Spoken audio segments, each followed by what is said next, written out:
Cloud. So welcome to Watercolor Animals.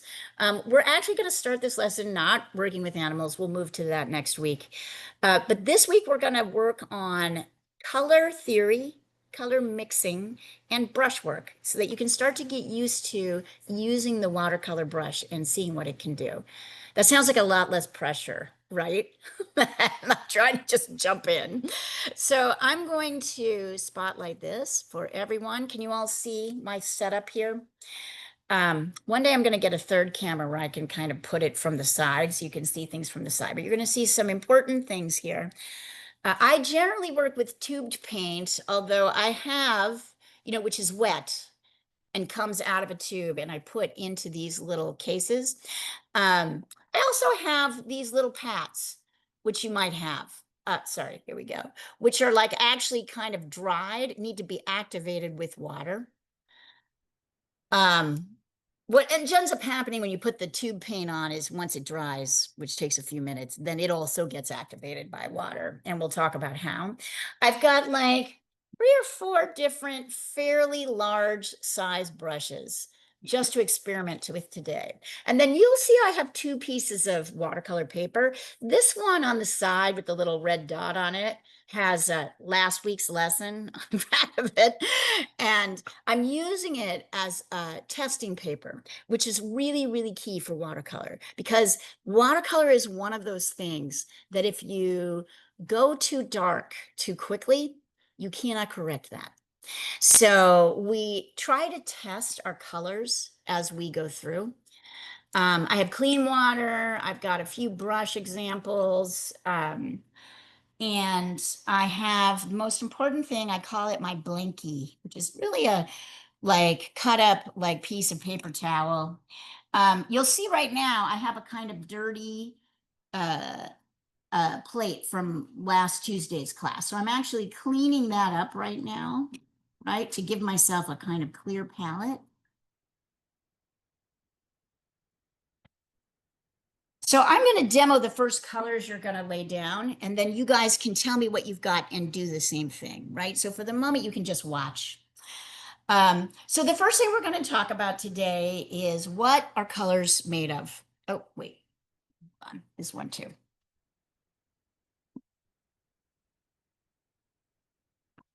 Need another blankie. Sometimes you need more than one blankie. Here we go. And I'm going to come down just a little bit. I want you to be able to see everything, but also be able to see what I'm doing. So right now this paper is dry. We're going to do the first exercise in what I like to call wet on dry, meaning the paint is wet, but the paper is dry. That's not, and I'm taking a kind of fairly big brush. And I'm going to pull out the 3 colors that we use to mix everything. They're called the primaries. And see how I'm testing on the side here? Before I come over, I'm checking my color. And the first of those colors is blue. Right? The second primary color, so I'm cleaning my brush off as much as possible. Another use for my blankie, I'm kind of squeezing it afterwards so I get all of the paper out. I'm going to have you do this in a second. Blue, and so I'd like you to, in this orientation, a little bit dry there. This is red. And then the last color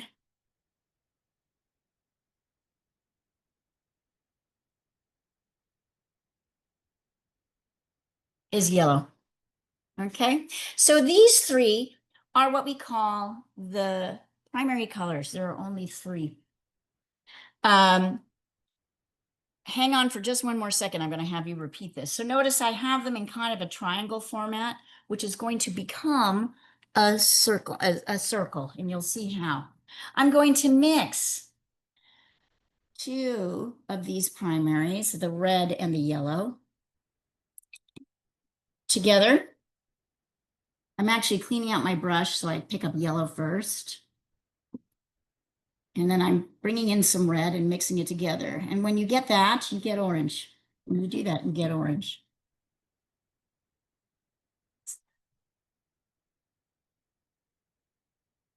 So see how I put that in down in between here? So red and yellow make orange. Yellow and blue make what? What is yellow? What do yellow and blue make? Green? Yeah, well said. So I'm pulling out some yellow, bringing it over here and mixing it. Oh, there we go. Nice green. Yep. And then what do red and blue make? Purple. Purple. Okay. Yes. Yeah. So notice, and here's where we start to get, it gets kind of interesting. If I mix, take my blankie to wipe this out, so I've got a clean slate. If I mix this very orangey red with a blue, I get something that looks a little bit gray. Can you see that? It's a little bit gray. It's not, oops, here. It's not exactly purple. It's a little bit on the gray side. And that is because this red is called cadmium red. It's not a cool red. There are different kinds of reds, and some reds make good purples and some make other things. So I have a color, another red. I'm going to put it right next to it here. You can see the difference here. I'll take a picture of this as well in just a second so you can see it. This red is very different. Yeah, it's kind of hard to see on this. I'll take a picture and you'll see it. This is a very pinky red, and this is a very orange red. If I take the pinky red,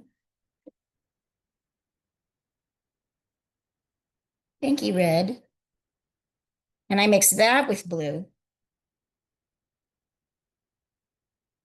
I get a much more purpley color.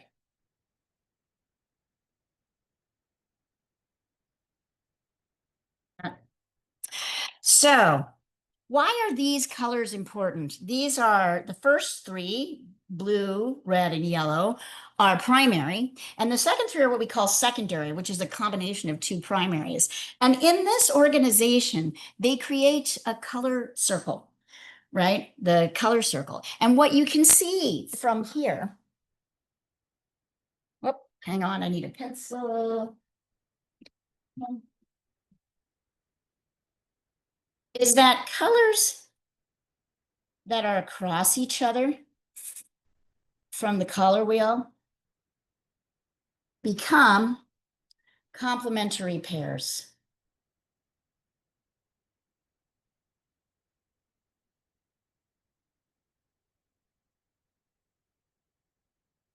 So specifically, that's one primary, yellow,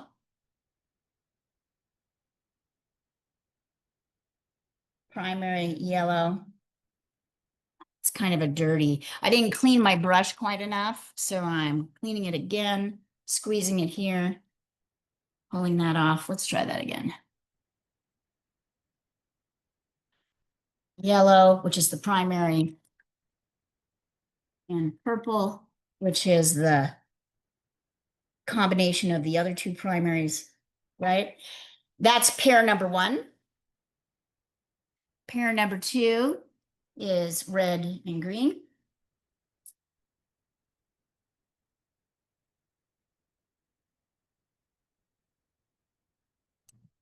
So let's put green, red.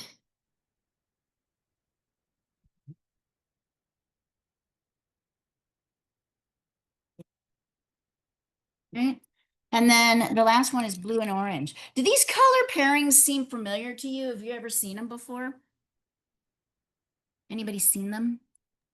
Hey, MC, we're Yeah. just doing color basics again. Nice to see you. Yeah. Tell me, where have you seen them? Um, Pinterest? What's that? Pinterest, which I'm a Yeah, heavy what? user of. Okay, great. So when have you seen these colors? Has anybody looked at the Reuters logo lately? If you The look at new the Reuters, orange one. it's Orange. orange and blue. Used to be blue. Now it's Oh, orange. is it not And blue? Damn it. now, Reuters. yeah, I know. I have mixed feelings. Right, right. Okay. So I'm going to take pictures of all of this, but these are the three pairings. Yellow is the primary, purple is the mix of the other two, green is the mix of the other two, red is the primary, blue is the primary, orange is the mix. So these three color combinations, you've probably seen them on signage, on logos, on sports teams, uh, jackets. What happens is when you put complementary colors next to each other, they pop each other forward. They push each other forward. So if you're trying to push like something forward, you put the complementary next to it. The other interesting thing, yellow, purple, green, and red. The other interesting thing is that when you mix complements together, you get, where's my brush? Okay. You get kind of a shadow view of the other. So if I want to get like a grayish yellow, I don't add black to my yellow. I do this here. I add a tiny bit of purple to my yellow. And if it looks a little bit brown, I might add a touch more blue, right? Because I had to mix my purple. So I get a kind of grayish uh, color.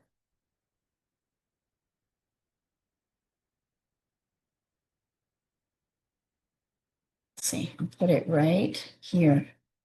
This is a combo of these two. I get a kind of grayed version of the other. Depending on how much I use, it'll look kind of yellowish with more. So when you're mixing the shadow of something, you are always going to use a tiny bit of the complement in it to create the shadow color. So when you're painting a lemon, which we'll do next year as part of basics, you will not mix black in with your yellow to create the shadows or a darker red. You're going to add a little bit of purple to it to create a complement. Let's try blue and orange. Here is blue and orange.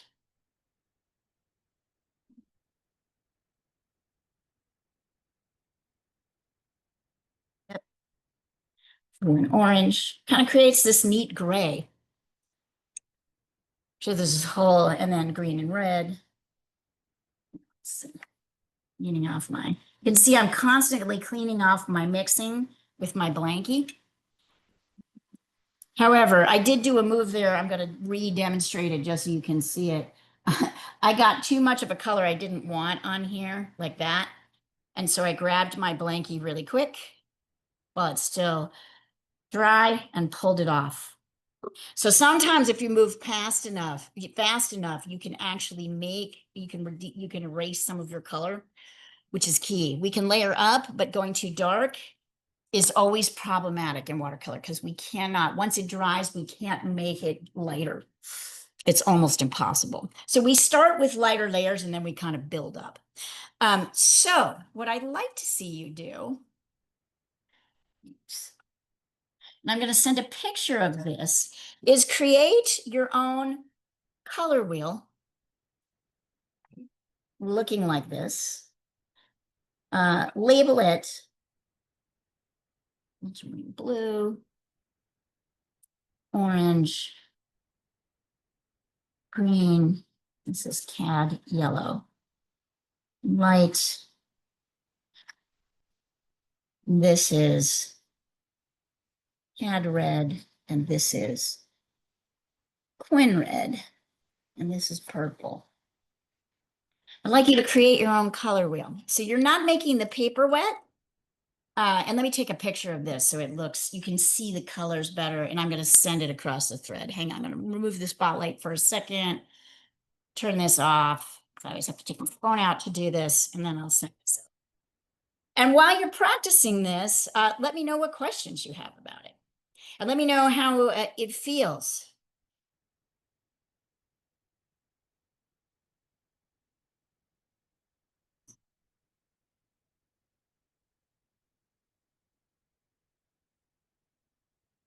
How the brush feels, anything. You probably some anticipate, oh, here we are. There's probably some anticipation and some joy because painting's awesome. Let's see. There we go. Okay, sorry, I finally got that over there. I'm now going to turn it up. So you should be able to, this is why we use the WhatsApp thread, because the Zoom isn't always great for color quality.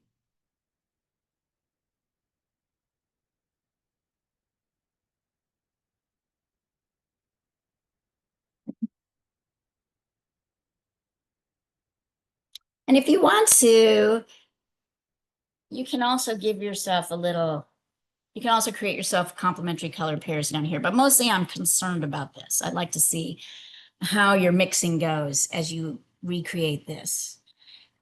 Mixing is hard, harder than it seems. So that's why we're practicing it. And it's, by the way, totally okay to muck it up, try over again. There's no, like, they say about painting that you get good at it after you make 10,000 mistakes in the Malcolm Gladwell terminology of things. So there's no harm in mistakes, except mistakes are great. So yeah.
Very nice. Oh, Anik, that looks so beautiful. Okay. Thanks. Nice. So your purple looks a little bit mauvey to me. You want to try Yeah. and mix a purple with I like your Older. grays there. Yeah. And your grays look a little brown. Yeah. So what the job there is always if it's kind of a reddish brown, like here, I'm gonna pop this. Do you mind? Can I No pop this up problem. and kind of show Absolutely. it? How do I turn this around?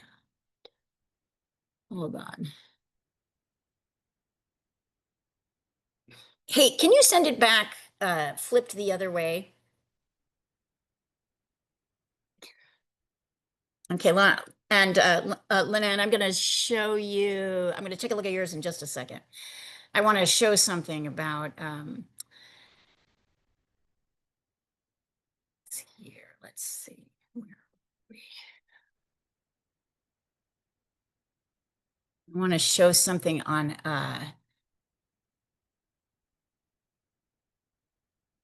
that looks pretty good, by the way. I would say, do you have a cooler red for your do you have a cooler red to remix your purple? You see how your purple's a little bit on the brownish side? All right, hold on. Let me handle this and then I'll talk to you about it. Here we are. So I'm going to share the screen And I'm going to show you what I'm talking about with.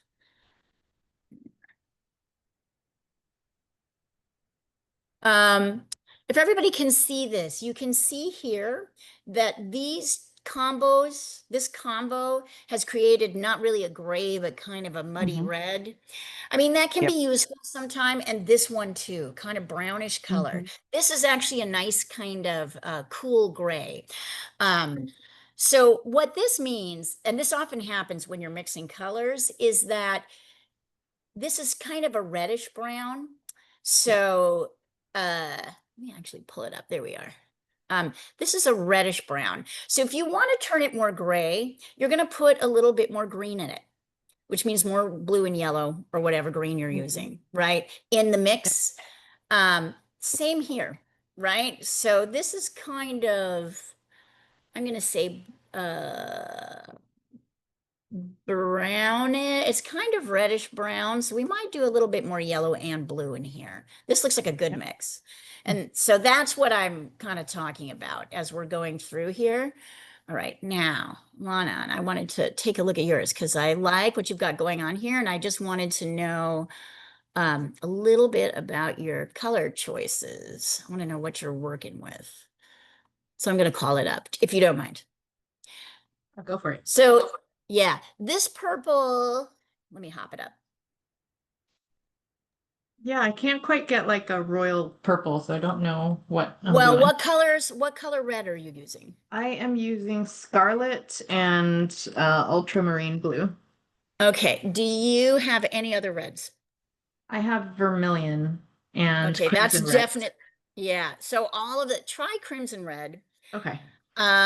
That might be better, but definitely vermilion will not work for you because that's almost orange. You see how that, so it's interesting. Reds have a, red is primary, but different reds do different things. And that's what I want to kind of teach you. It's really easy when we start color mixing to create mud, right? To create something kind of brownish or greenish. And so the right red, basically the difference between that, and let me pop this up for a second. And Disha, then I'll take a look at yours. The difference between like this red and this red, this is what we call a warm red, and it's got a lot of yellow in it. It's almost orange. If you look down here, orange and blue are complementary colors. So if you mix orange and blue, you're going to get something that's a little bit muddier, right? This red, cadmium red, it's almost like mixing an orange. A cooler red is something that's pinky, has more like, but doesn't have any yellow in it. And that's going to get you a better red. Of those three that you have, yeah, you'll just have to do the best you can, right? But these are things I want you to start to understand. And I will send you the colors that you really need. This color is called quinacridone red, and it's a great cool red for mixing purples. Okay, It looks much more purple. So now I have like a nice plum color. Excellent. So now I want you to create complementary color pairings, put each of the two pairings next to each other, and then I want you to mix a gray, the way Anik did. And Disha, let's take a look at you.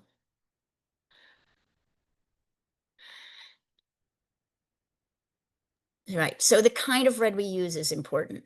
I like to categorize these as warm and cool. For some people, that's an easy thing to understand. For other people, it's not. So I can give you some names of it. You'll start to learn your colors and what kind of looks more orangey. But in the case of reds, it's some are more orangey, some are more pinky. And the pinky ones make much better. They're cooler and they make much better purples. Let me see here. Okay. Nice. So what are your reds, Disha? I like these colors. My reds are cadmium red medium Mm-hmm. and quin red. Excellent. So you can see how effective quin red is. And what's the second blue on top? It's one so ultramarine and cobalt. Cobalt, excellent. Those are good. Let's talk about a couple of these extra colors while we're playing around with this. Can I ask you a Um, question about the green? yes, Because mine isn't as like mine is more like forest grayish. green. Yeah. Yeah, it's more grayish. There might be some, it's hard to mix a good green. It's most likely that you mix your red into your yellow and there's a tiny bit of red in it, Mm, right? That okay. has neutralized your green a little bit. It's also true that there's a couple of other colors I love to have for mixing. So these are great questions, by the way, as we're starting to, oh yeah, crimson and aquamarine, much better. Let me show you this. I like to add a couple of other colors in the mix. Keep asking the questions. So what I meant to say was, what I was talking to DJ about is, let's see here. If you have just a tiny bit of red in your yellow, right? Teeny tiny bit, because you were just mixing it, right, with orange. When you put blue in there, it's going to read as a more neutralized blue. By the way, when we get to painting nature things, you're always going to add blue to your green, right? Sorry, you're always going to add red to your green. That's actually what we want. We want that. Um, we want that kind of, foresty green, as you were saying, which is a Okay. great way to Yeah. put it. So that's actually super helpful. And there's different ways. What I'd like to see is if you have a different yellows. So this is what I was going to introduce. Two things. One is I have two yellows here. This is a cool yellow. I think it's called yellow, lemon yellow, or maybe cad yellow light. This one is cad yellow medium. It's an orange, almost an orangey yellow. So experiment with what happens if you have other yellows, put them next to each other. So that's cad yellow light. This is cad yellow medium. This becomes a very wonky chart after a while. See what happens when you mix it with different greens or with blues, different blues. See what different greens you get. Disha, try ultramarine blue. So this is ultramarine blue, and then, oops, blanky. I'm going to show you two other blues. Cobalt is a lovely blue. It's got a little bit of white in it. This is cobalt. Is it? No, that's not Oh yeah, cobalt. that's ultramarine. It's a It's much much more like darker. a richer, yeah. Yeah. It also Yeah. is warmer. So sometimes ultramarine Yes. blue will give you kind of browns, but sometimes you want that. So it's really good to know. So this is ultramarine blue. And let's see here. This, are you ready for this? That is phthalo blue. Phthalo blue is wacky and very cool, almost like green.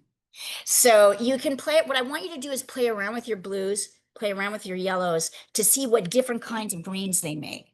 And you can list them on the side here, right? So give yourself a few more greens just to experiment with what you can mix if you use different yellows.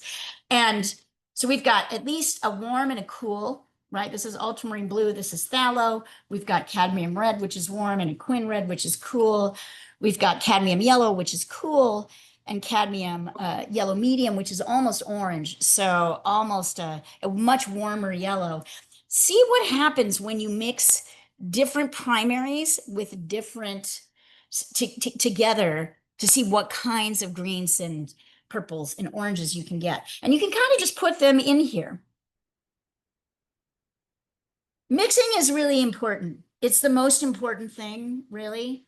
There's nothing more important than it in my book.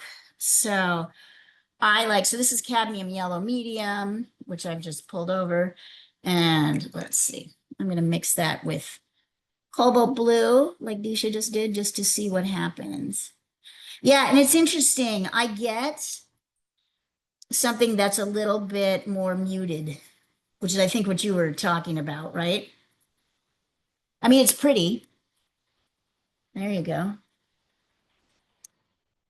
Now I'm going to try cadmium yellow medium with ultramarine.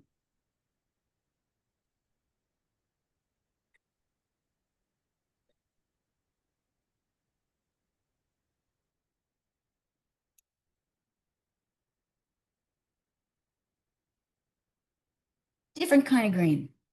So kind of see what the different greens are going to give you.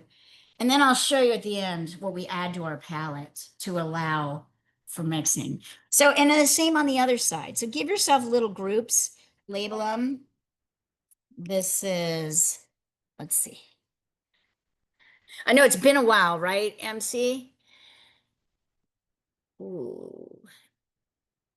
Is that, what does that say? It says warm, aloe, ultramarine, lemon. Is that, oh, azo. Azo is a yeah. wonderful watercolor that doesn't, yes, I don't have it in my palette, but it is a wonderful watercolor yellow. Nice call. I love the grays. Aren't they? I like the grays that you're getting. So did you just mix, although it looks to me like you're trying to mix green, right? Yeah. Were you trying to mix green here and you were getting gray? So my suggestion would be two things. Clean off your brush because there might be a little tiny bit of red in it, right? Maybe even clean your water, right? Or use a different brush. Yellow is a very persnickety color. It picks up everything. So great gray, but so that means in some way there must have been a little tiny bit of purple because it's beautiful. Anyway, play around with this. I want us to play around with mixing, kind of fill up this page. We'll use it. I'm actually labeling this. I'm going to call this Alt Blue plus CAD Yellow Medium, right? So I know what that one is versus CAD Yellow Light plus Cobalt. So give yourself these, kind of label these things because you can use this as a helpful guide to you as you start to kind of get to know your colors. I know this is a little bit chaotic. It's not a straight up and down. In the winter we do a whole kind of chart thing. But we're kind of skipping over that step now because I want to get you into classes. This might feel a little bit disorganized, but there's a method to it. It kind of shows you, here's all the greens here, here's the blues, here's all the reds here, here's your purple, the oranges, different kinds of oranges you can make. You can really see that things shift depending on what kind of primary you use, warm or cool. Yeah, so keep sending things across as you're working on them. Nice. How does it feel, just generally? Kind of fun? Kind of like low stakes too, right? It's low stakes. Let's take a look. How do you, organizing question, how do you keep track of, once you start mixing, how do you keep track of which is what color? Well, you start to know what they look like, right? But my best, I like to label, I mean, you mean when you're like working on a painting? No, so it's getting chaotic here. Hold So on just a second. once you keep I want to see what you mean when you say here. once you keep mixing Oh, you got to things, like clean how it do you up. know, like You got to clean it up. Clean, remix, clean, remix, clean, remix. Wash on, wash off. Wash on. Are you all too young to know what that reference? Wash on, wash off. Don't try to preserve your mix and don't try to recreate exactly the same thing each time. You're not going to be able to, and you'll make yourself insane. What you want to know is that watercolor is very important. This is a great question, by the way. And I love this because these are the things I even really think about as I'm doing it. So it's important for you guys to ask them as they come to you. that's part of the technique is we erase, we get, there's this feeling of, oh, I've mixed it, now I have it. And that's really not how it works. Unless you're working with oil paint. And then even then, you can lose a mix very quickly. So the idea is more to see, oh, what are the colors I need purely to make the mix so I can remake it. And that's like kind of more what you want to do. And then the other thing I really like to do, and I'm going to pop up again just to show you this, is I don't trust on remembering it. I test. So if I'm like, I don't know how this orange is going to work out, right? There's my red. Here's my yellow. Let's see. Nope. Right. I don't know how that's going to look. I tested on here first on a test paper so I can see. Also, I test things like how heavy is it?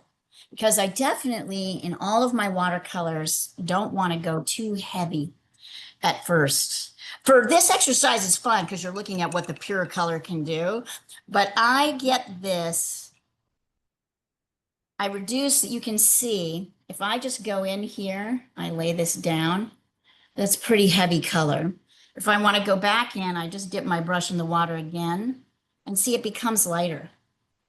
We're about to practice some mark making, so I want to give you guys another 10 minutes kind of playing with the colors, starting to learn your colors. So testing sheets are really important here.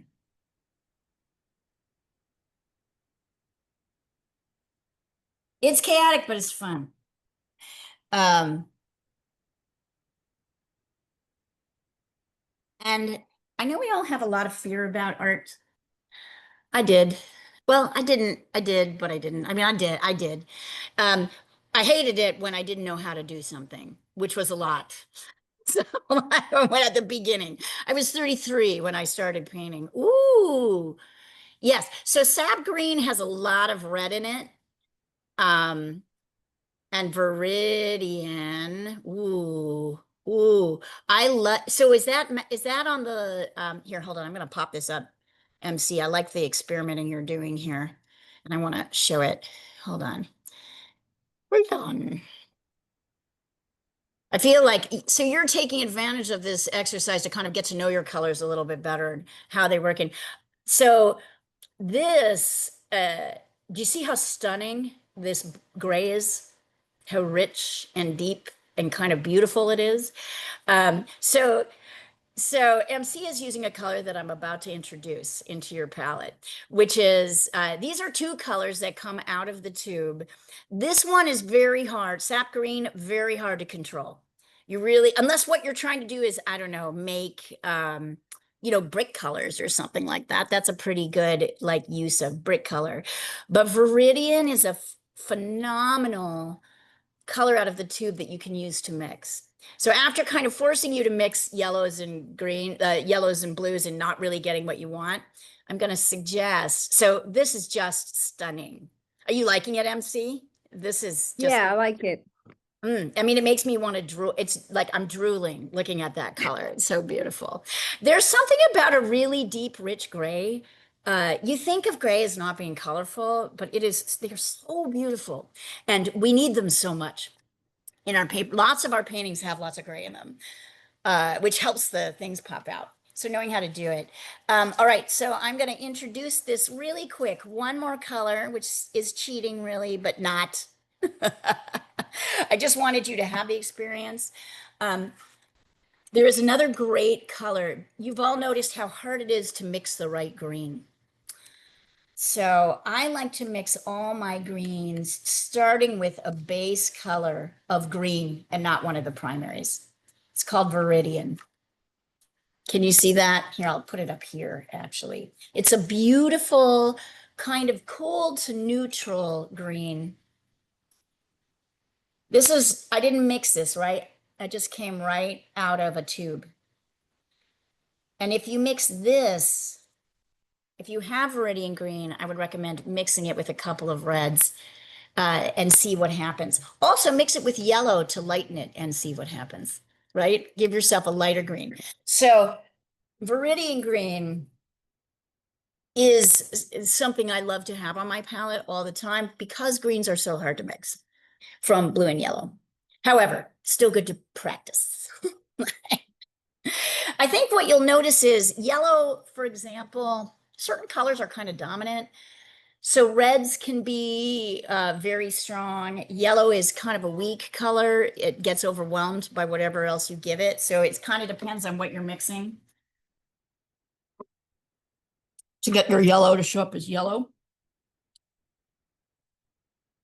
This is awesome, you guys. Really awesome. Love it. Love it.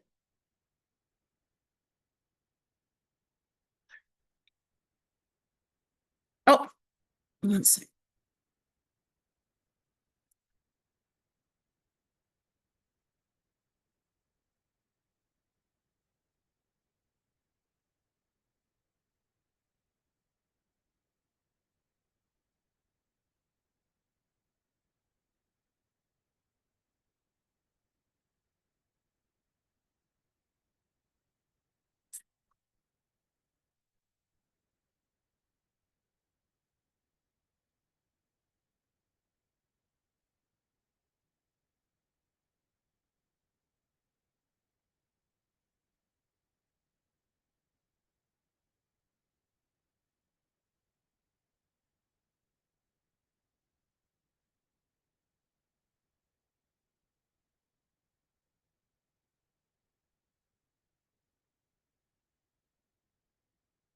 Did somebody just join asked to join the WhatsApp thread using an unknown number?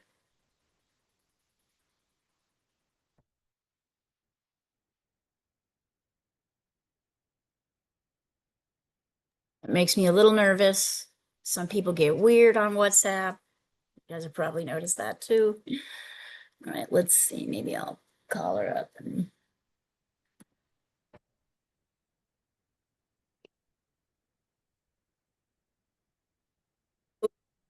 Love that. Thank you for sharing that, Ani. Yes, the mixing goes on and on and on. Yeah. So Onyx's been working on this painting for a long time, and this set collection of her, I'm going to show you, I'm going to pull this up just so you guys can see it. It's Go like this ahead. kind of follow up on the question about the mixing. So I Yes. have tendency to forgetting what I did, and especially it's frustrating when I have a feeling that I just got this shade. And so Yes. I Damn started it. to take notes, and I started to take notes Yes, simply. MC.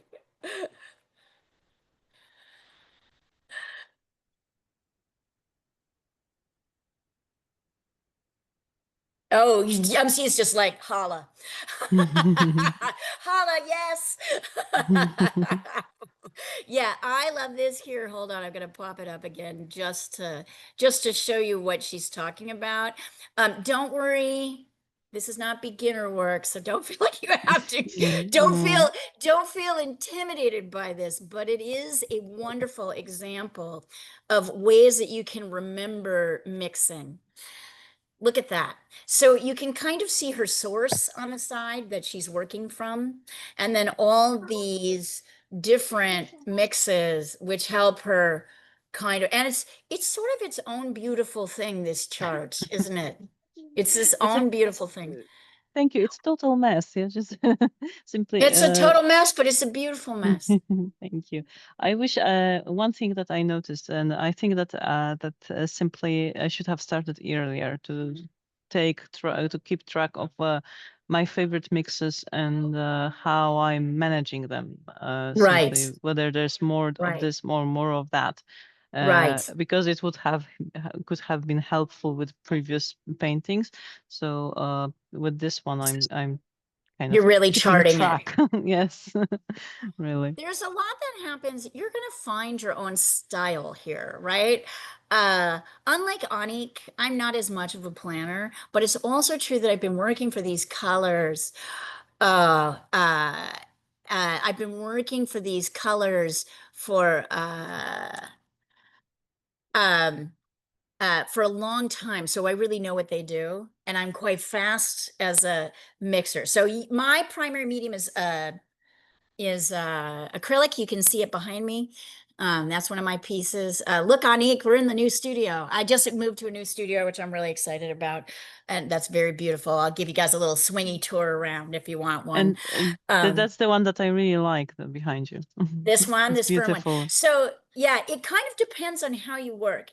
If you're somebody who can kind of feel it as you're doing it, but at the beginning, I think we all need like, and particularly with watercolor, you have to be careful because you can't just layer, you will layer colors on top of each other, but you have to be careful about how you layer them, right? Because if we go too dark and too heavy, we can't go back, and then we lose our lights, and yada yada yada. That all happens. So it's good to use charts if they help you. And as I said, in January, when we kind of reboot to beginning watercolor, there's going to be like 8 lessons just on stuff like this. You're just getting kind of the one, and because we got animals to make to paint. So, but I recognize people come in at different levels here, and it's always good to practice. I myself still love to take beginning classes. I sign up for them all the time. I like to see how different teachers approach the same thing, but B, I find that like every time I think of a new and deeper way, the only way to really go through and improve and deepen your skill level is to continue to return to basics. And with some knowledge of the things you've struggled with, like Onyx said, right? Like she was like, oh, okay, in the last paintings I struggled. So what am I going to do to make that? You just don't know until you do it. What is the issue? Anybody want to take a little quick swing? We're going to move to mark making in about 2 minutes, but you want to see the studio? I can like see if I can show it to you here. It's very exciting. All right. Yes, it's it's a 3rd floor. So let's see. Here we are. Wow. I know. Wow. I know. I know. Love the natural Oh, light. looks great. Isn't that Yes. gorgeous? It's North Yeah. Light. I'm on the Oh, 3rd wow. floor. Hardwood floors. Wow. Yeah, here is my that's my little teaching station right there. And then this is my painting place. And then this is kind of all the Oh, that's so beautiful. stuff on the walls. We're still hanging things up. So I kind of switch these out all the time. It's nice, huh? Yeah. Mm-hmm. I'm working Oh, on this this is painting right beautiful. now.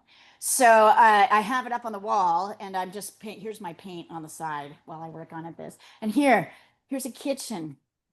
Wow. It's I beautiful. know. That's so cool.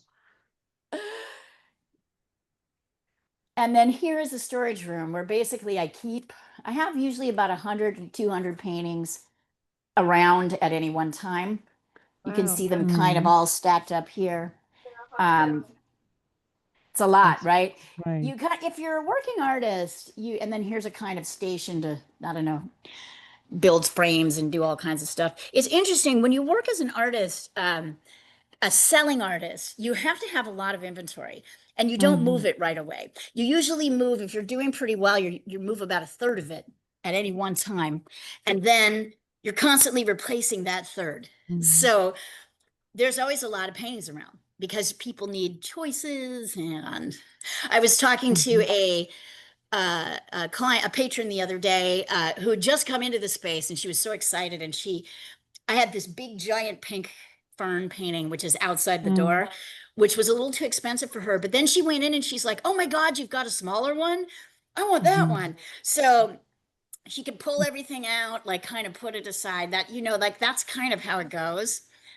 Um, which is, yes, you hit or miss, or they decide they can see it in different formats, and they see that they can have the format that they want, so they can commission something. So It's great. It looks really beautiful. Yes. Yeah. Yes. I'm going to introduce, by the way, Cora Lee, who just joined on the WhatsApp thread. Let's see. Let's see. Ooh, oh, you're having some fun over there, MC, with the greens. I can see it. Yum, yum. That's delicious. I actually find color scrumptious. I think it's an amazing thing. All right. I would like to welcome Carly.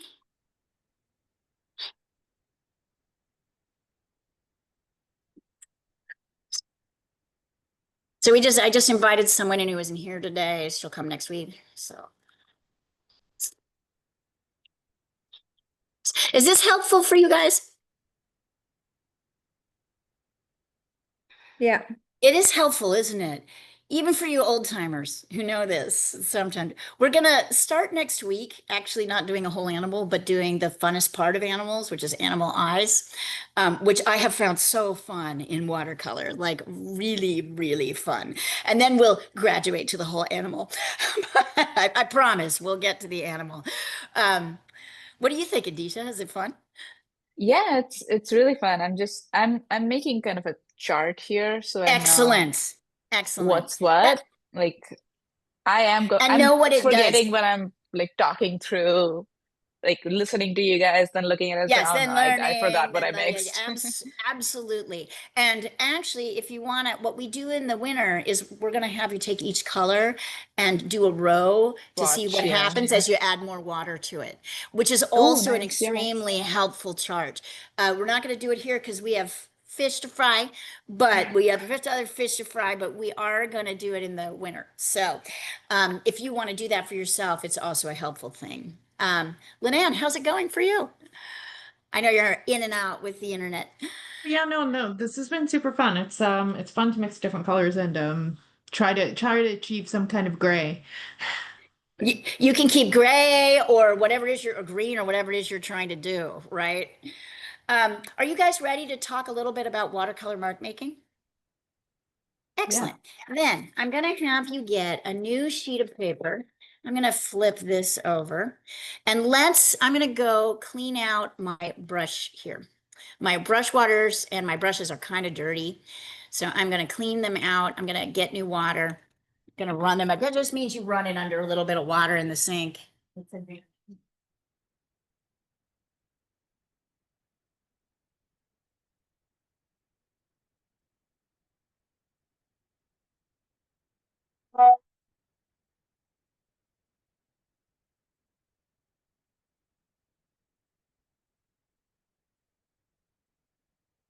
And may I say, ladies, it's an absolute delight to be working with you this morning. Thank you for coming to class. It's awesome. Thank you for teaching us. I love it. I'll be here forever. I'm telling you. Every time I'm like, I think it can't get more fun, and I can't meet more Reuters people, and then I meet more fun Reuters people. It's really awesome. It's a wonderful. Y'all are a wonderful group. Okay. So now let me pull this. No, I'll keep it down for now. Use a fairly big brush, and I'm using a flat one. The first thing I'm going to have you experiment with is something we call wet on wet. This is the classic watercolor mark making, and it's a little challenging, but it's totally worth kind of playing around with. So what is wet on wet? What does that mean? What that means uh, is that I have wet water on my paintbrush, and now I'm actually putting that water down in kind of a square on the paper, on my watercolor paper. And then I'm dipping my brush in the water again, and I'm picking a color. Let's do cobalt, testing it over here on the side. And then I'm going back in over that watercolor. And I'm trying to create a kind of smooth, you see how I'm going in vertical strokes? I'm trying to create a clean, smooth kind of square of color without color variations. You can see I'm kind of pushing around these little dots of color that roll to the side. What I'm looking for is kind of a clean, smooth surface. And when I apply wet paint to wet watered paper, I get a certain effect. This is called wet on wet. I am very happy to do this again. You can try it, but I will happily demonstrate this to you. Wet on wet. So what we're going for is something that looks fairly, as it dries, kind of dries consistently. And it's not super easy, so don't expect that you have to get it right away.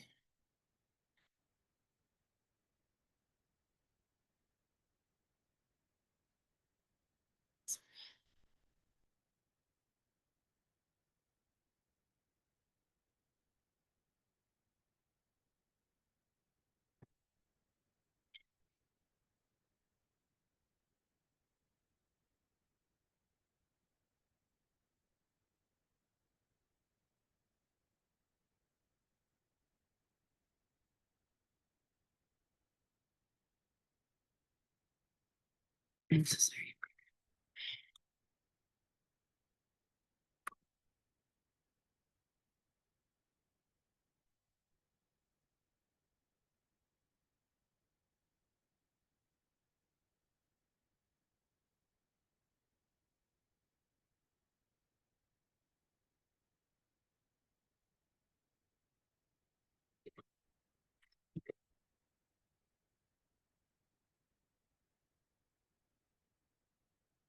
How did that go for you?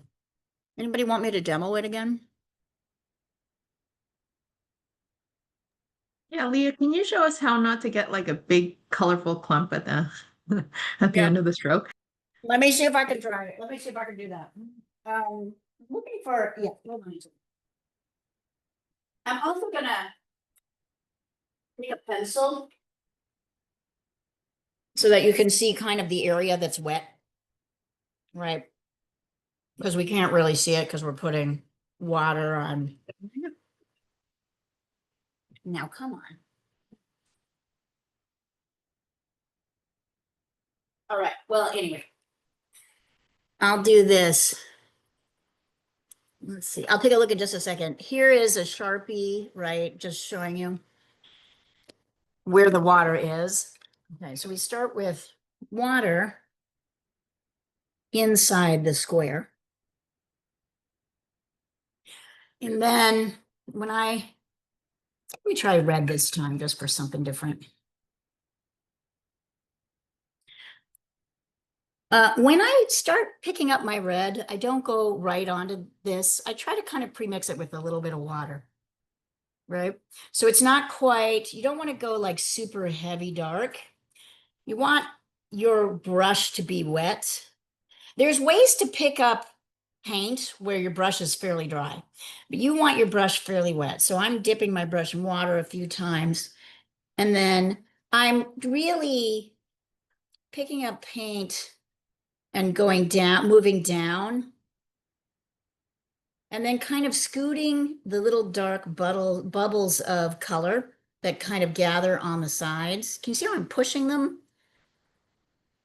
I'm almost like chasing it around the little square until I kind of evenly mix it in.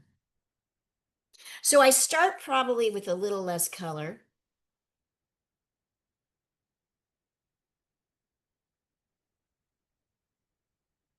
That help a little bit? I really need a third camera looking this way Yeah, thank so you. you can see it. But if that makes sense. Let's take a look, Disha.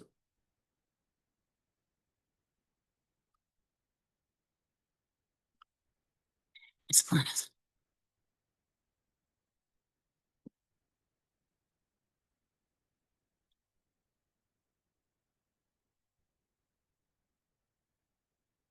Let's see. That's heavy, Disha. Did you put water on the paper first? Yeah, but I think I might have picked up a little too much color. It looks great. Do you want to try it slightly more watered down? Yeah, I yeah. like it. It's not wrong, but it does look heavy. So try it. I like it. It's not wrong. Let me do Um, the outline like you did. yeah, so that you can see it. It's sort of tricky when you can't really see it. Yeah. We're gonna get to gradients. Ooh, nice, Lennon. Beautiful. Well, Hey, I had way too much water, so my rectangle got bigger and bigger. yeah, that's all right. That happens. But it's good to know, right? Like as you're kind of trying to balance, I find myself a lot of times, here's another use of a blankie, right? You can have a little bit of I'm just gonna put it right here, kind of under. When I'm picking up paint, I can also tap it on here a little bit. Can you see that? So I'm getting some of the extra pigment off. Um, the next thing we're going to try is wet paint on. We're going to try and do the same thing, a smooth, even cover with no wet. So so this is all wet on wet. Here, I'll do this again so we can see it. In this case, this is what we would call wet on dry. That means the paint is wet, but the paper is dry. So let's look at the difference. Try a little Quinn. Let's take my blankie. See how I'm kind of constantly cleaning off. And what I'm looking for, right, is this simple.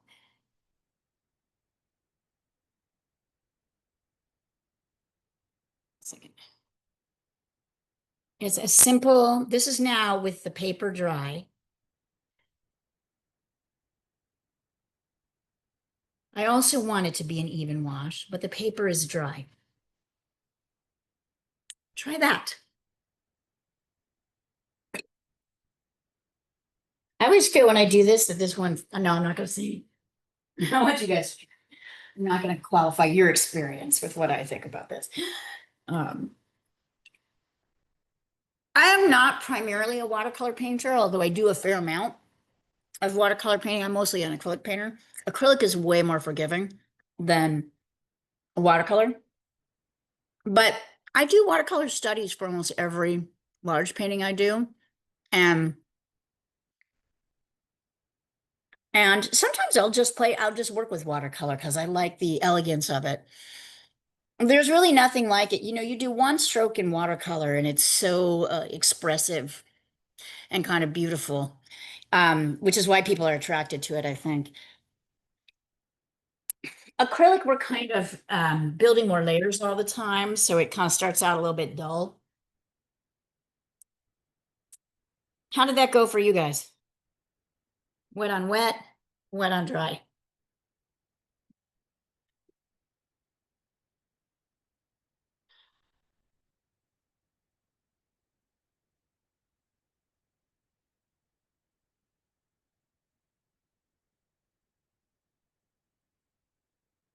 It's okay if you have to do this more than once. It's okay if your paper is full of attempts that didn't quite work. And that's what this lesson is all about.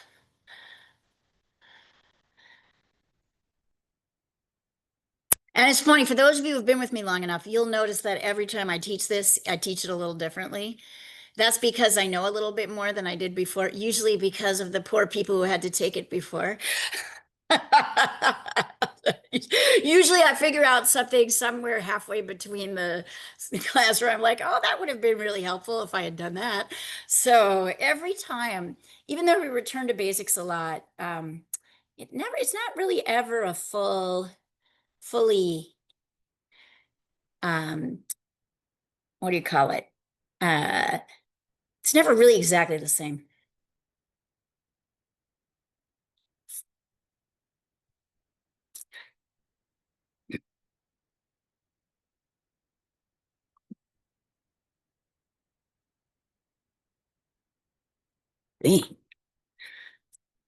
Ooh, nice MC. Wet on wet. Beautiful. Uh, Lennon, is that wet on wet or wet on dry that you just sent over? It's wet on dry. The red is Yeah. wet and dry. Wet on dry. Did anybody find wet on dry easier? Yeah, I think it was a little I easier to did. control. Yeah. Yeah, I think so My wet too. on wet is still wet. Well, yeah, that's for sure. It'll take a little while for it to dry. It takes a little while for that to dry. But in this particular case, even though, but this is heavier, right? So this is actually a better surface for laying darker colors on, which is why it's good to include water, right? To have a kind of washed on thing. Wet on dry is a little bit easier to control. Let's see. Yeah, I want to see your wet on dries. But you guys are doing great. Yep. Yep. Exactly. Nice work. Nice work, Lennon. Nice work, Disha. Great work, you guys. Send it over. I like it. And now we're gonna do something. We're gonna graduate to another thing. I might get a new sheet of paper.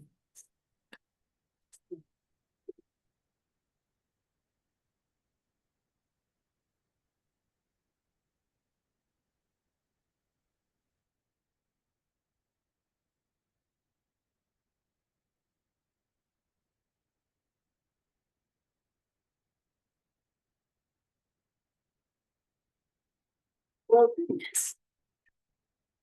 Oh, here it is.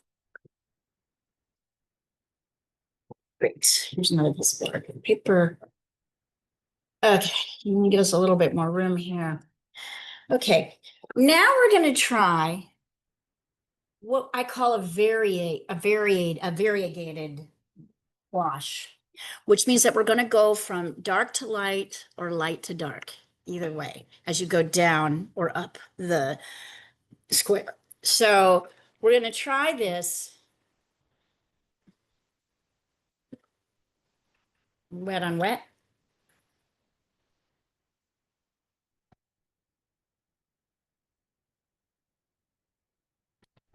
Is that the best word for it? Gradient actually is probably the better word for it. So this is wet on wet.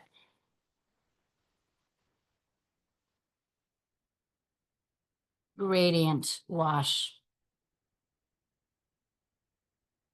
So before it was like just a wash, wet on wet, wet on wet dry. This is a gradient wash. This bigger one. So I'm gonna get this wet. Getting this wet with water. And then, let's see, I'll take green in this case. And I'm gonna start kind of heavier. Oof, that wet on wet is so hard to control. I'm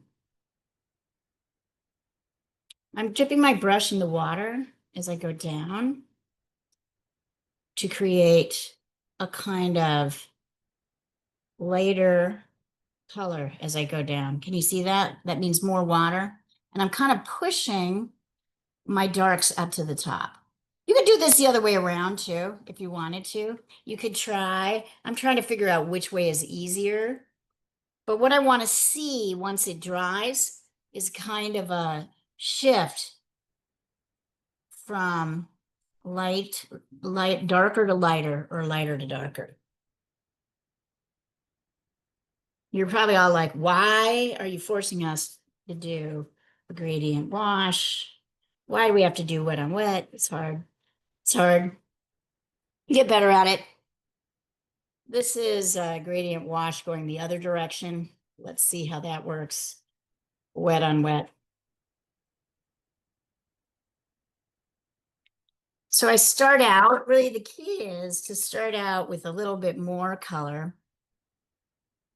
Oh, wait. Key is to start out with water. Ah, my brush had a little, whoops.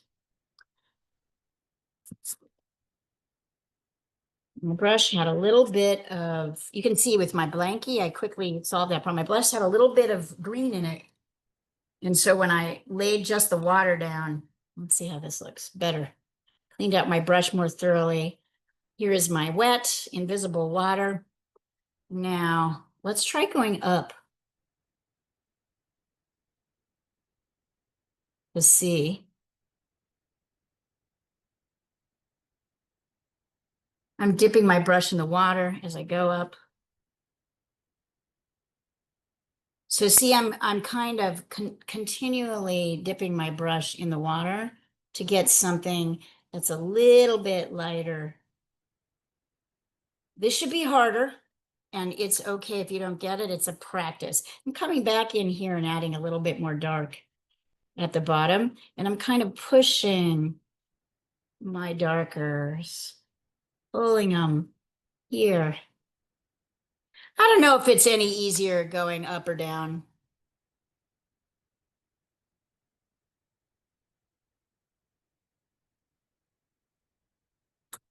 And I feel like it's still not quite light enough, so I went in with a little bit of water. There we go. I lightened it a little bit. Gradient wash from dark to light or from dark to light. Later on, I'm going to ask you to do like softer edges, but I'm not so worried about that. That's a more advanced technique.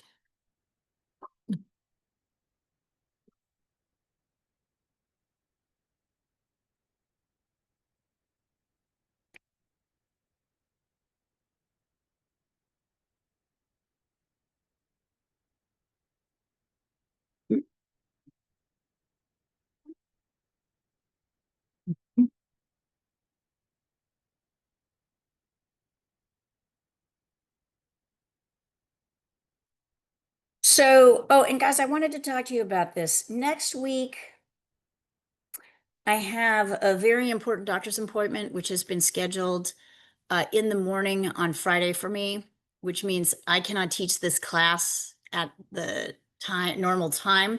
I wondered how you felt about us shifting this class to Thursday, or if we should just same timing, or if we should just skip it and go to wait a week to get to the next class. What do you guys think? I'm kind of open. I could totally do this on Thursday.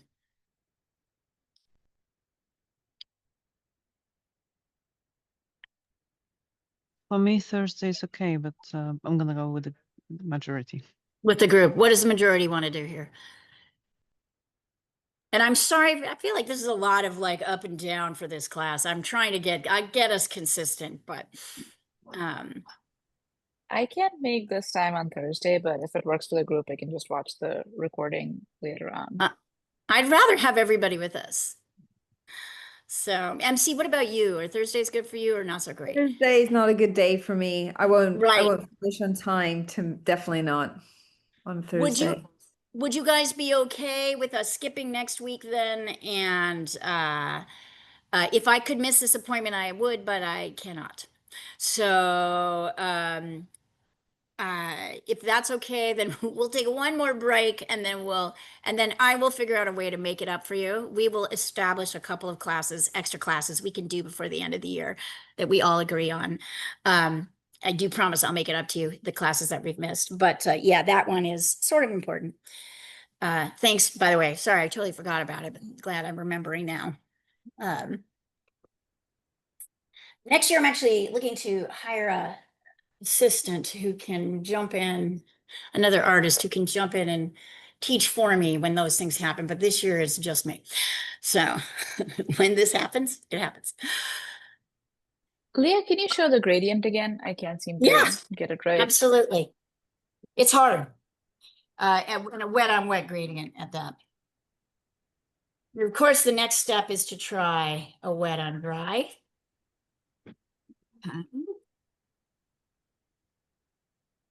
Okay, so I've gotten my brush, my painting wet. I've got my watercolor paper wet. Let's try. So I'm going on kind of heavy at the top. Right? And then as I go down, I'm doing two things. I'm dipping my brush in the water and I'm pushing also the darker paint bubbles kind of up to the top. So I keep muting my water. I keep dipping my brush in water to get a lighter, less paint. And then when I've got little bunches of paint, I kind of push them up here. Push them.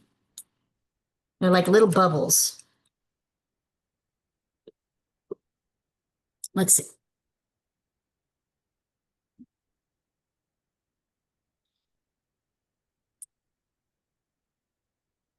See? Nice.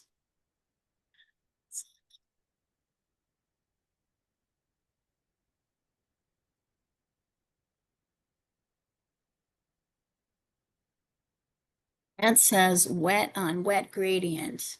Can you get a little darker in your gradient? In the dark, you want to try and get a little bit of darker in your gradient, MC. Feel free to drop it, right? The dark right into this. So let's see if I can demo this. Drop it right in to the darker part. Pull dark. Here I'm just taking paint and going right into the darker area to kind of make that a little bit darker. It's subtle. I like the subtlety, but sometimes we want a little bit more distinction between our. And I don't expect you guys to get these. I just want you to get used to how the brush works. This is a lot of it. And particularly with wet on wet, which is kind of a pain in the butt, but is kind of worth it in a way, because it can do so many things for you. So it's kind of learning about brush control without really having it at the beginning, which is totally okay.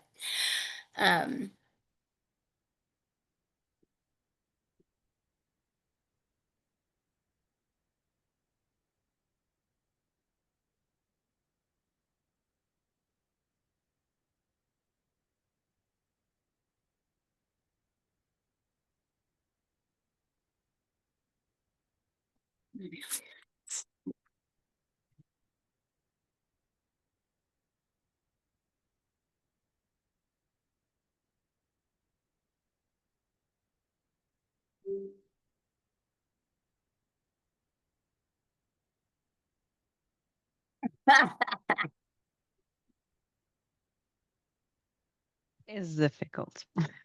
Yes, try again. Try Mhm. again. Are you working on watercolor paper or canvas? Yeah, it's a watercolor paper. Maybe it's also Watercolor not the paper. best. Yeah, it's maybe not the It's best quality, but It's in wonderful. No, general. no, no. It's fine. Yeah, yeah, yeah. So maybe go a little bit lighter and then Mm-hmm. layer in with darker Yeah, on top. So you probably went too dark and heavy too fast Mm, and probably. pushed it everywhere, right? That's like the delicate balance here. Yes. I can And even still see I'm looking at I want to kind of spread this down a little bit. Tends to sort of pool.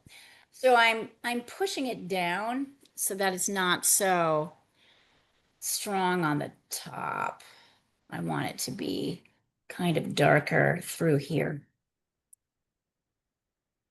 May not totally succeed at that. You'll see your paper is going to start to buckle and then it does things. So that's also good to know. Paper that's a heavier paper is always a good idea.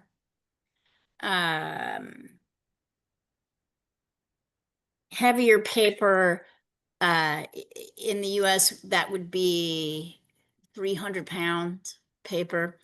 140 or 80 is lighter paper, so it'll buckle more easily.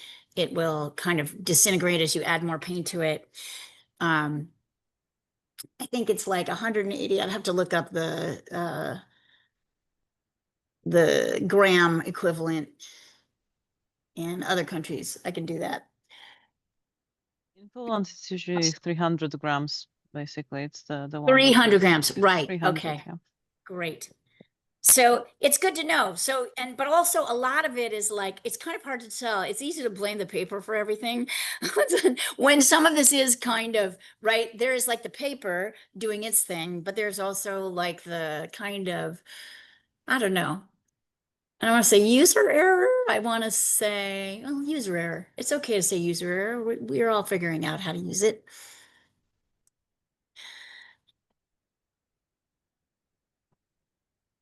Does anybody want to watch me do it one more time before we go to wet on dry? I'll do it. Yeah, I'll do it one more time. Okay.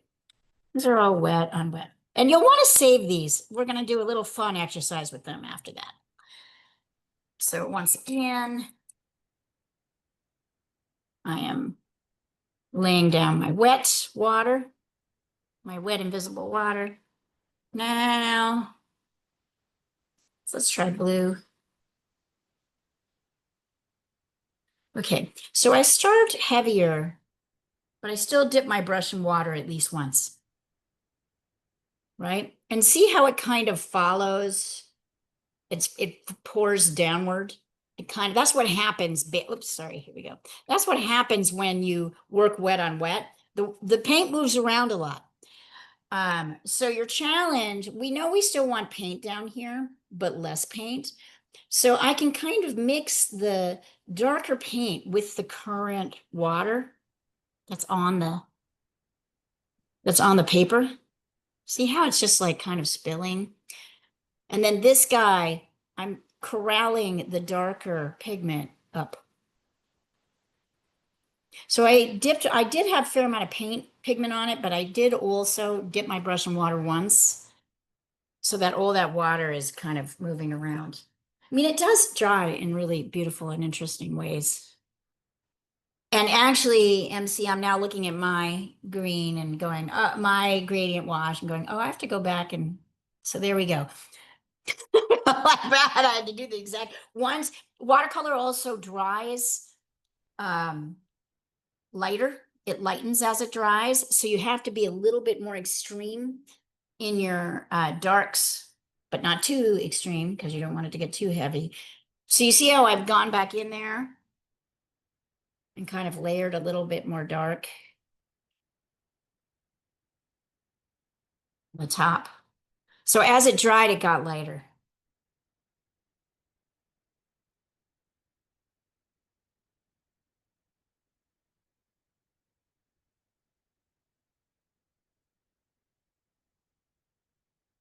Here I could use just a little bit more too. So I'm darkening actually after mostly it's dried to get that even darker. So all of this is gradient wash, wet on wet. The next thing we're going to try is gradient wash, wet on dry. So we'll see how that goes, right? Don't wet the paper.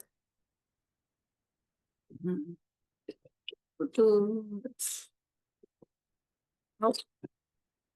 Nope. We're going to have to use this one. Okay. So now we're going to try a gradient wash without water on the paper.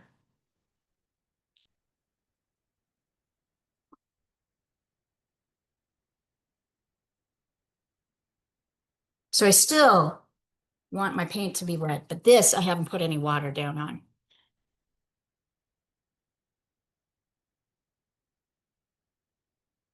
I'm still dipping my brush as I go lower. And I'm still pushing the dark up as I do. But as I add more water, it still interacts in a kind of wetty way.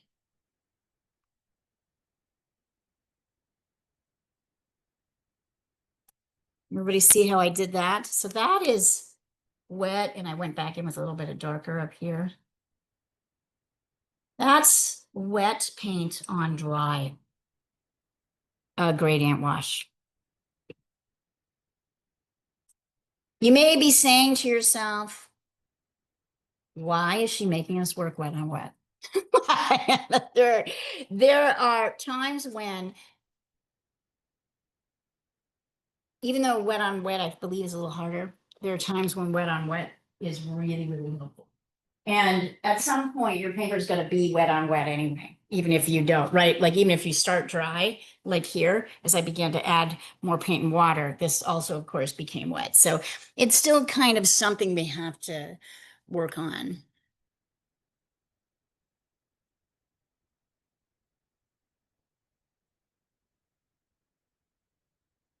And I will do that again in a few minutes couple minutes. Have you guys try it.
It's also kind of I like to say that sanity in this day and age is about slowing things down.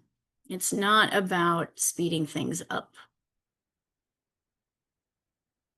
Everybody's going to tell you to hurry up, get more. And there are really good reasons to do that. But in this class, we're trying to slow things down because there's also this moment. Let's see. Oh, not bad, Disha. So you're going a little bit, still going a little bit heavy. Try it again with a lot more water on your layers, on your next layers, on the layers from here, starting here. So just keep dipping in water every time you do a stroke. Stroke, water, stroke, water, stroke, water. And then I think you'll see it'll be lighter here and the darks will kind of pool over and around and you can push them up. Oh, nice, MC. Nice, nice, nice, nice. Beautiful. Is that a mixed color? What color? Is that alizarin crimson? What is that color? It's one of my purples that I made. I like it. It's very, I can see you're caught by it. It's a very Yeah. pretty. It's very beautiful. That, by the way, would be a great purple for a yellow, for a lemon, like something, you know, something very bright or a bright yellow apple or something like that as part of the shadow. It's a beautiful kind of purpley neutral that will really make the yellow part pop. So keep that in the back of your head. It could be really useful. I like MC. I now work with MC long enough to know she has a certain color preference. You're gonna find it's a cool colors and kind of silvery colors, which is lovely and totally not my color palette, which is a completely different color palette, right? So and I guess it's a way of saying, and Anik also is kind of tends to work more in the cooler, grayer direction. You will see that in a lot of the work that she does. So everything is okay. That's great. You're just gonna find that you gravitate towards certain colors. And my job is just to point out, oh yeah, that looks like that's sort of surfacing for you as part of your palette. To confirm that and also to kind of highlight the different ways we do this. So we're not all trying to do exactly the same thing. We're just trying to get the technique down so that we can get it to work for us. You will definitely have color preferences from the beginning. You will also have cool, warm preferences from the beginning. You're going to have mixes that you love and you're going to use over and over again, and that's great. I have mixes that I use, you know, I have a palette of probably 15 colors and that's it. I use it for everything. And probably there's 8 that I lean on really heavily all the time. And then I reluctantly add things in as people introduce stuff to me. Which is why I have like strong reactions. I, for example, cannot stand sap green as a color, but I have students that love it. And it's a great, I'm not saying it's a bad color in any way. I'm just like, I don't like it. So it's hilarious. Like I'm constantly finding, I used to find phthalo blue an extremely difficult color to work with. I now incorporate it all the time. So you're kind of learning and challenging and learning that as you go all along, adjusting as you go, but you will still have your preferences. That is okay. For those of you who have got a kind of wet dry gradient that you like, I want to show you one more kind of fun one. And this is like way fun and not so heavy. We're gonna do just 2-color combo, wet on wet. It's gonna be a lot less stressful. And so let's see here. I'm gonna get this wet on wet. And then I'm gonna start with, let's see, a blue. I'm just gonna get a bunch of blue. This is cobalt on the paper, wet on wet. And then I'm gonna drop in a different color, like another primary. Just any way you want to. This is to see what happens when you create like, so we're going to do a 2-color wet on wet, and then you're going to do a 2-color wet on dry, which means we're not going to wet the paper first, right? I'm just going with straight pigment right on the top. And then I'm grabbing another color. Let's do phthalo blue. See the difference? So I want you to learn what happens when you lay kind of heavy color down and put another color on top. And when it's very wet, when the surface is very wet. And there is no wrong answer to the way these go. Mine looks like a little field of blue flowers to me.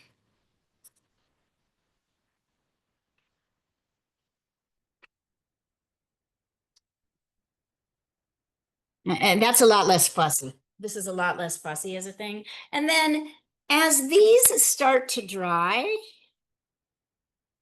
any of them dry? They may not be. Maybe your first ones will be dry. I want you to feel free to go in and add, here, I'm gonna move this out of the way for a second. So this is totally dry now. I'm just gonna play with it. I'm gonna add some stuff on top of it. Like maybe I'm gonna add little flat blue flowers and maybe green stems.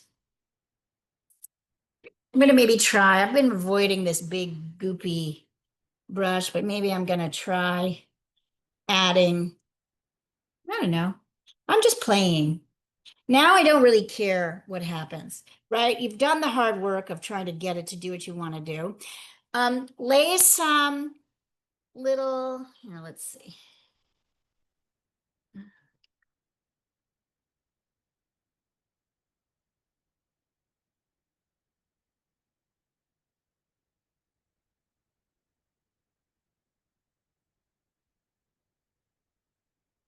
You don't have to do what I'm doing. You can do whatever you want. So as your little samples dry, I want you to go back in, pick colors up as you wish, willy-nilly, and just add stuff on top. So at the very end, you're just going to be, we're going from the harder things to the easier things, where you're just playing, and it doesn't really matter what the end result is. Here, I'm going to put this back down so you can see 2-color wet on wet, 2-color wet on dry. And that's what we're going to do for the rest of the time, which is about 20 minutes.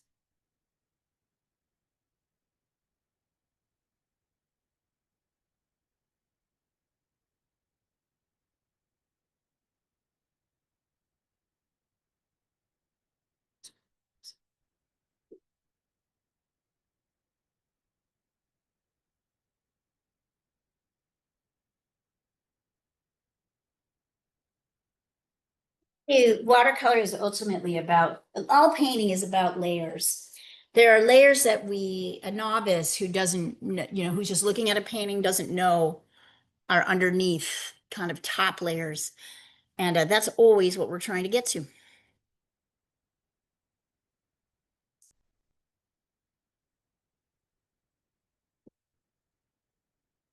I'm gonna pop this, and in fact, I'm even gonna pull this down and take it off, turn it off for a second, because I want you to now feel a little free to goof and experiment.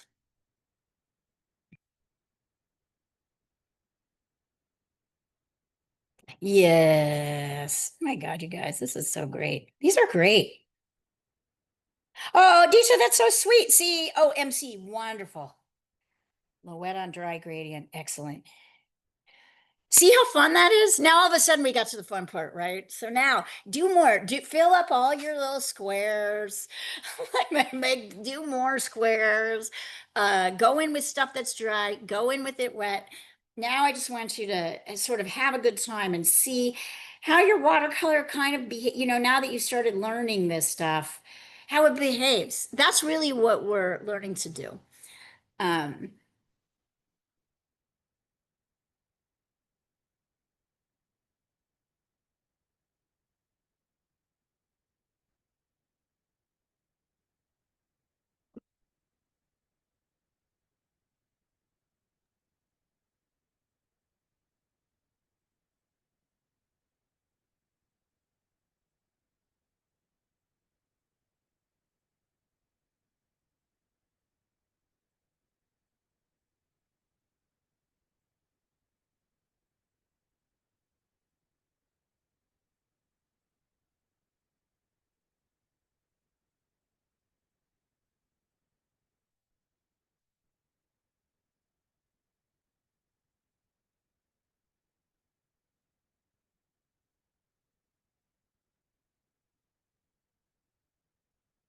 In fact, in this case, I might here.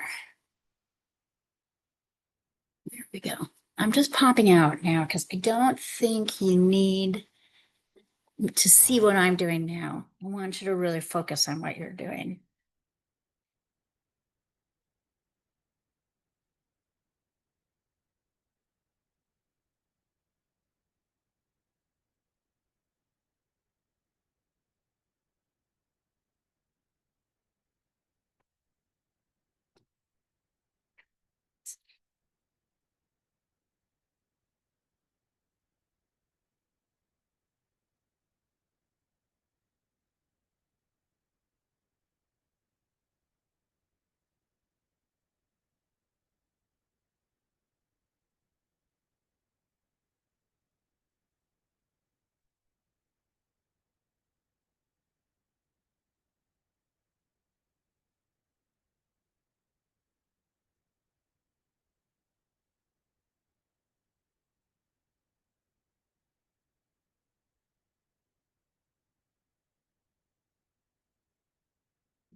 And for those of you who are not in the United States, are you having fun watching our freak show?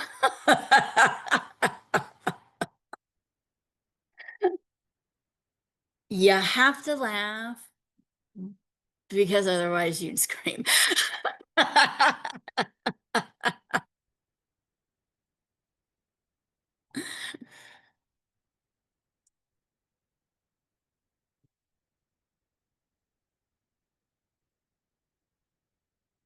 Anybody starting to have fun layering on top?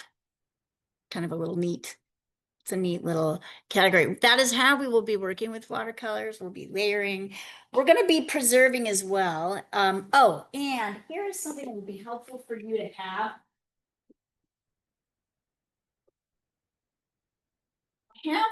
I'll send a picture of this across the thread. It is going to be very helpful to have something called masking fluid. It's like it looks a little bit like whiteout, but more like liquidy. I'll send a picture. There are many different brands. It can be tinted so you can see it. It can be white so it sort of disappears into the paper. Uh, you don't need to get this for 2 weeks, but I'm going to ask you to get it, put it on your list of things. These are awesome, you guys. These are really awesome. All right, here it is. Masking fluid. It doesn't have to be this brand.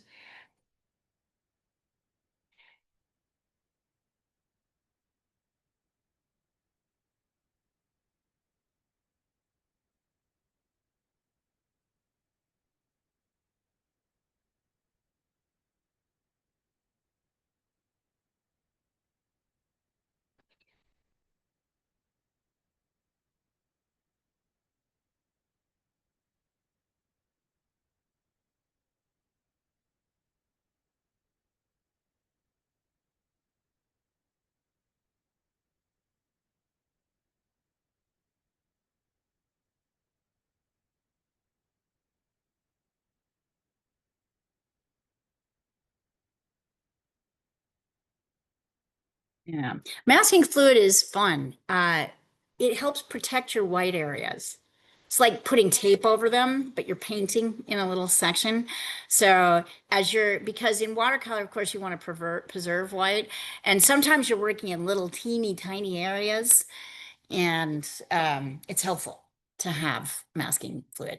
It's helpful to be able to just let your brush flip over. As you can see, particularly when you're working wet on wet, the paint moves around, the water moves around. Even if you're trying to preserve an area, it's sometimes hard to do that. So masking fluid can be helpful.